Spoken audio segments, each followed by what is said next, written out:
So you're speaking more Spanish now, but sometimes you get some strange looks. Well, that's okay. I still get strange looks all the time, and I guess you just get used to it. All right, speaking of used to it, let's talk about the first one that I want to talk about. That's how to say I used to. So it's different from to get used to something. It's I used to do something, right? So I used to smoke, for example, but now I don't. Antes yo fumaba. So it's a simple formula. When you want to say I used to, don't use the verb soler, to tend to. Use the verb soler if you want to say I tended to. But that's different, right? I don't say I tended to all the time, but I do say I used to, or it used to, he used to. We use that a lot in English. And the best translation that I found for that is this formula. You use antes, start with antes, and then use the verb in the imperfect. So antes yo fumaba, before I smoked, but it translates as I used to smoke. Antes yo fumaba. Antes ellos trabajaban juntos. They used to work together. So this is the formula. Just practice it. Use antes and then the verb in the imperfect. If you don't know what the imperfect is, you need to find that out and study that. It's used extremely often to express the past tense in Spanish. Number 7 might be a little controversial. I'm not sure if all the native speakers or even some of the non-native speakers will agree with my way of saying this, but we'll see how you feel about it when you see that. I look forward to hearing your input and your feedback on number 7. Okay, let's look at number 2 now. Invitar.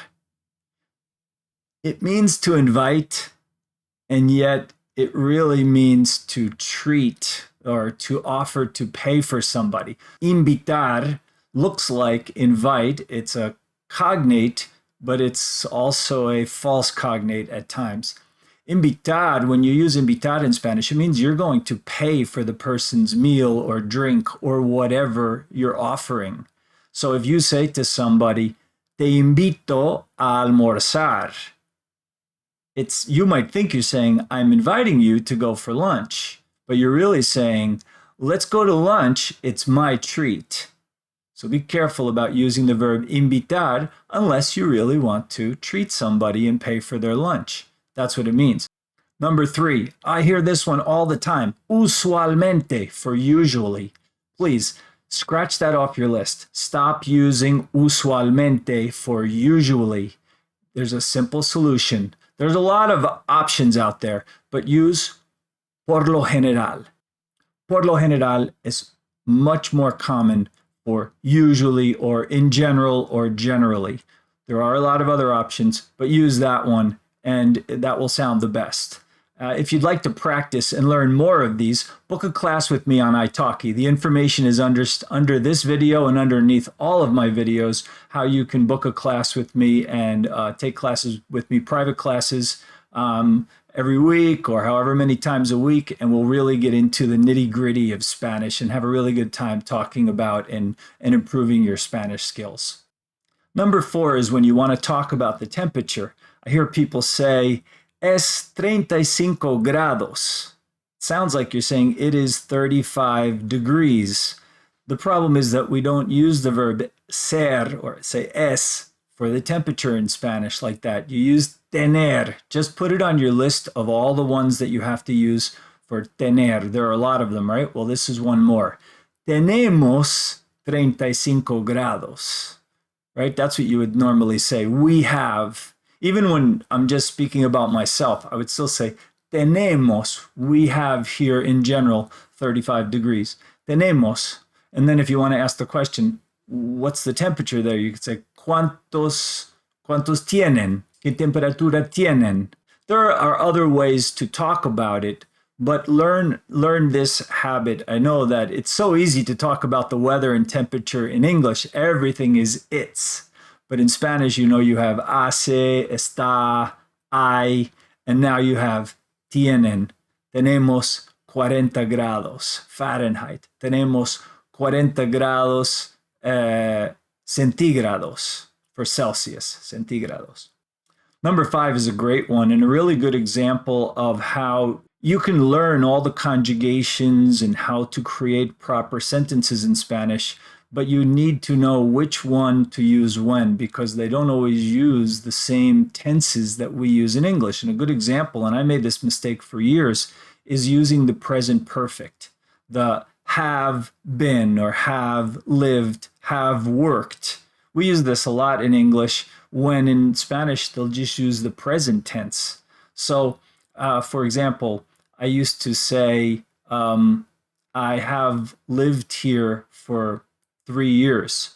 Yo he vivido aquí por 3 años. Technically, it's correct. I'm saying the exact same tense. The problem is, and finally, I was kind of slow. It took me a while to realize, wow, nobody else who speaks Spanish says it that way. They all say, they say it a few different ways. You can say, son 4 años que vivo aquí. Sounds like you're saying are 4 years that I live here. Or you can just say, llevo 4 años aquí. They use llevar, which means a lot of things, right? It could mean to wear, to carry. In this case, it's like I'm carrying 4 years with me. It's just an expression. And so you just need to learn that. But that's how you could say that. Llevo 4 años aquí. So somebody could ask you, ¿Cuánto tiempo llevas aquí? How long have you been here? And you can answer, llevo 5 años aquí. Llevo 3 días aquí. So you're just using llevo instead of I have lived, I have been. It's actually a lot easier to say, but you just have to remember to say it this way. Now, number 6, how would you say, she is just the right person to fix this problem? Just the right one. The word indicada or indicado, right? Ella es la persona indicada para arreglar este problema. Instead of saying, ella es la persona correcta, right? Correcta or correcto is the word right, correct. But when you want to say just the right one, just the right person or just the right thing, you say la indicada or el indicado. Another example is, es la mochila indicada para esta caminata.